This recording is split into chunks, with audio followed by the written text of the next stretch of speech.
Hello friends and student graduate Rupsa channel आपको स्वागत।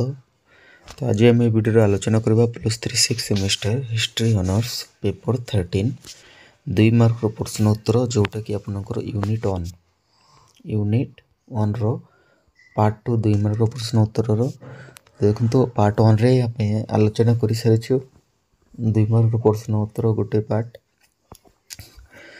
तो ये आम आलोचना करवा पार्ट 2 जो कि आपनकर सब इम्पोर्टेंट क्वेश्चन जाक अच्छी। तो आपण मैंने वीडियोटा को आरंभ रू शेष जाए देखिए कहीं सब इम्पोर्टेंट क्वेश्चन जाक रोचे ये।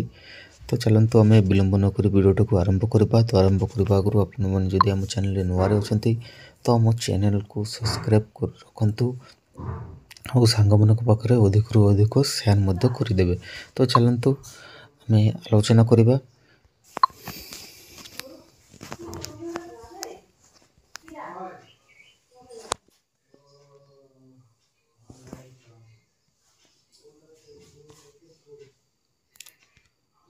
देखो 8 नंबर प्रश्नटा जोटा अच्छी 8 नंबर प्रश्न इंग्रेज ईस्ट इंडिया कंपनी केउठारे प्रथमे छापाखाना स्थापन करथिले। उत्तर इंग्रेज ईस्ट इंडिया कंपनी बॉम्बे रे प्रथमे छापाखाना स्थापन करथिले। 9 नंबर प्रश्न 1784 रु 1799 मध्य भारत प्रकाशित संवादपत्र गुड़िकर नाम लेख।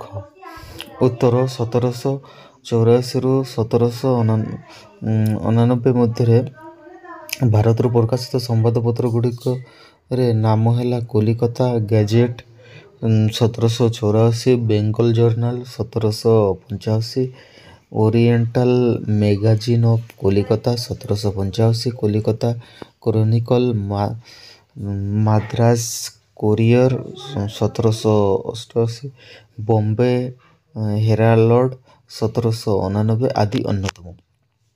10 नंबर प्रश्न अच्छी Censorship of Press Act कौन यह फल कौन होता। उत्तर 1807 मसीह Censorship of Press Act नियम अनुसार प्रत्येक खबर कागज यार मुद्रक एवं प्रकाशन नाम उल्लेख कर नियम कर फल बेंगल कर्करूर संपादक चार्ल्स मैकलेन को इंग्लैंड पठा दिया गला एवं उक्त पत्रिका को रद्द कर दिगला। 11 नंबर प्रश्न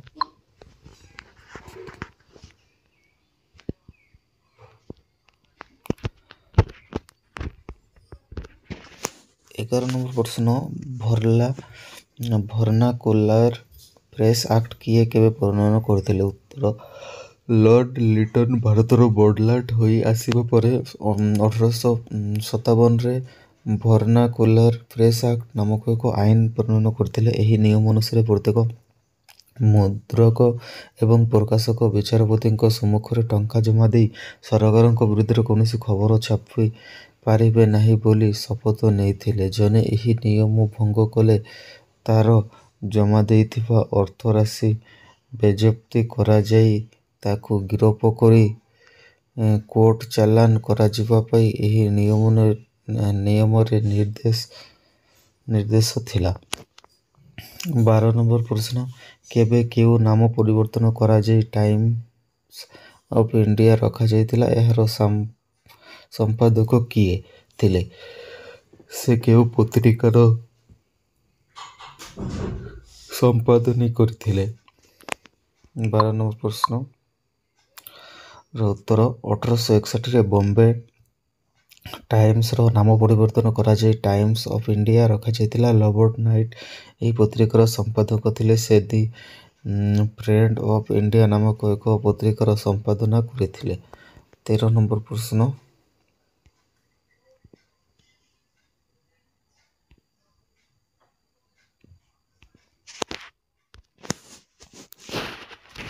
लाइसेंसिंग रेगुलेशंस 1823 कौन। उत्तर लॉर्ड आडम्स प्रेस उपरे बहु कटकना जारी करथिले से 1823 रे लाइसेंसिंग रेगुलेशंस नामक नियम प्रणयन करथिले। सेथिरे पत्रिका प्रकाश करबा पूर्वरु सरकारक ठारू अनुमति बा लाइसेंस आनिबाकु मध्य ବାଧ୍ୟ ବୋଲି ଉଲ୍ଲେଖ କରାଯାଇଥିଲା। ଜଣେ ଏହାକୁ ଅମାନ୍ୟ କରି ପତ୍ରିକା ବାହାର କଲେ ତାକୁ ପ୍ରତ୍ୟେକ ସଂସ୍କରଣ ପାଇଁ 400 ଟଙ୍କା ଜରିମାନା ଦେବାକୁ ହେବ ବୋଲି ଉଲ୍ଲେଖ କରାଗଲା। ଯେକୌଣସି ସମୟରେ ବର୍ଡଲାଟ ଲାଇସେନ୍ସକୁ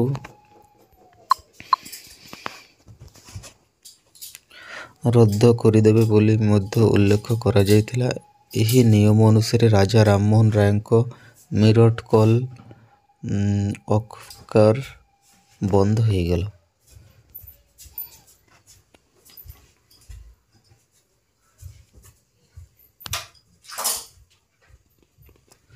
14 ନମ୍ବର ପ୍ରଶ୍ନ, ଭାରତୀୟ ପ୍ରେସର ସ୍ୱାଧୀନତା କ'ଣ? ଉତ୍ତର, ଲର୍ଡ ୱିଲିୟମ ବେଣ୍ଟିକ୍ ଭାରତରେ ପଦାର୍ପଣ କରିବା ସହିତ ଭାରତୀୟ ପ୍ରେସ୍ ପାଇଁ ସୁବର୍ଣ୍ଣ ଯୁଗର ଆରମ୍ଭ କରିଥିଲା। ସେ ସମୟରେ ଭାରତୀୟ ପ୍ରେସ୍ ଗୁଡ଼ିକୁ ସ୍ୱାଧୀନତା ଦିଆଯାଇଥିଲା। 1823ରେ ହୋଇଥିବା ନିୟମକୁ 1836ର କାର୍ଯ୍ୟକାରୀ ବର୍ଡଲାଟ ଚାର୍ଲ୍ସ ମେଟଜାଇ ଉଠାଇ ଦେଇଥିଲେ। ସେଥିପାଇଁ ତାକୁ ଭାରତୀୟ ପ୍ରେସର ମୁକ୍ତିବାଦ ରୂପେ ଅଭିହିତ କରାଯାଇଥାଏ। ଏହା ଫଳରେ ଭାରତୀୟ ପ୍ରେସର ସୁବର୍ଣ୍ଣ ଯୁଗର ଆରମ୍ଭ ହୋଇଥିଲା। 15 ନମ୍ବର ପ୍ରଶ୍ନ,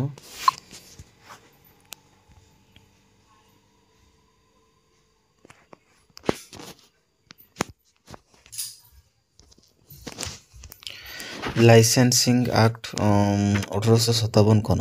ଉତ୍ତର, 1857ର ମହାନ ବିପ୍ଳବ ଇଂରେଜ ବର୍ଡଲାଟଙ୍କ ଭାରତୀୟ ସାମ୍ବାଦିକ ପାଇଁ କଠୋର ମନୋବୃତ୍ତି ପ୍ରଦର୍ଶନ କରିବାକୁ ବାଧ୍ୟ କରିଥିଲା।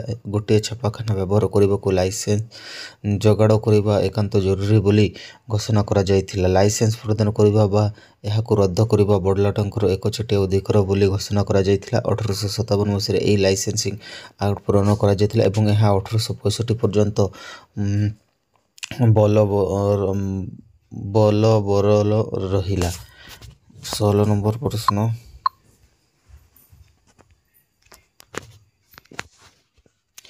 ରେଜିଷ୍ଟ୍ରେସନ ଆକ୍ଟ 1866 କ'ଣ?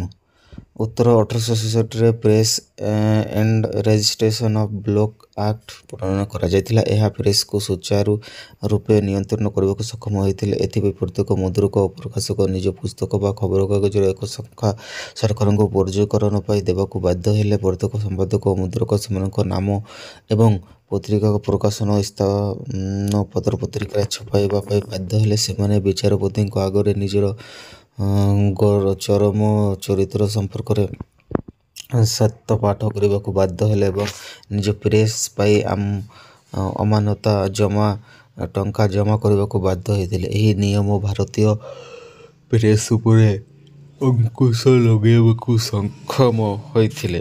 17 ନମ୍ବର ପ୍ରଶ୍ନ,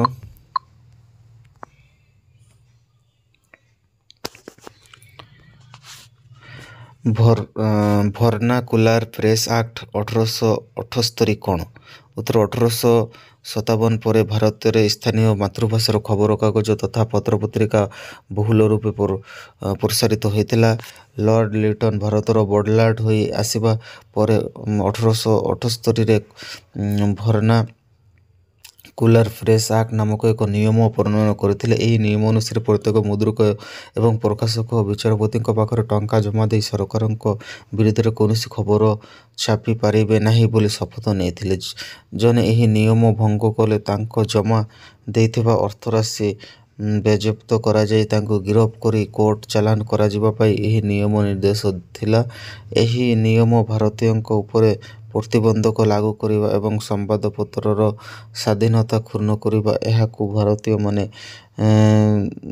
ଜମା ନିୟମ ରୂପେ ଅଭିହିତ କରିଥିଲେ। ଅବଶ୍ୟ ଏହି ନିୟମକୁ ବର୍ଡଲାଟ ଲର୍ଡ ରିପନ ଉଠାଇ ଦେଇଥିଲେ। ତ ଦେଖନ୍ତୁ 17 ନମ୍ବର ପ୍ରଶ୍ନ ଆମେ ପର୍ଯ୍ୟନ୍ତ ଆମେ ଆଲୋଚନା କରିସାରିଛୁ। ତ ଆଗ ଭିଡ଼ିଓରେ ଆମେ ଆଲୋଚନା କରିବା 18 ନମ୍ବର ପ୍ରଶ୍ନ। ତ ଆଉ ବହୁତ ଗୁଡ଼ିଏ ପ୍ରଶ୍ନ ଅଛି ଯେଉଁକି ଆପଣଙ୍କୁ ବହୁତ ଇମ୍ପୋର୍ଟାଣ୍ଟ। ତ ଆପଣ ଯଦି ଚ୍ୟାନେଲରେ ଏବେ ବି ଅଛନ୍ତି ତ ଚ୍ୟାନେଲକୁ ସବସ୍କ୍ରାଇବ୍ କରି ରଖନ୍ତୁ ଆଉ ପାଖରେ ଥିବା ବେଲ୍ ନୋଟିଫିକେସନ୍ ଅନ୍ ରଖନ୍ତୁ, କାହିଁକିନା ଆମେ ଯେତେବେଳେ ନୂଆ ନୂଆ ଭିଡ଼ିଓ ଅପଲୋଡ଼ କରିବୁ ଆପଣ ସର୍ବପ୍ରଥମେ ଦେଖିପାରିବେ। ଆଉ ସାଙ୍ଗମାନଙ୍କ ପାଖରେ ଅଧିକରୁ ଅଧିକ ସେୟାର ମଧ୍ୟ କରିଦିଅନ୍ତୁ। ନମସ୍କାର।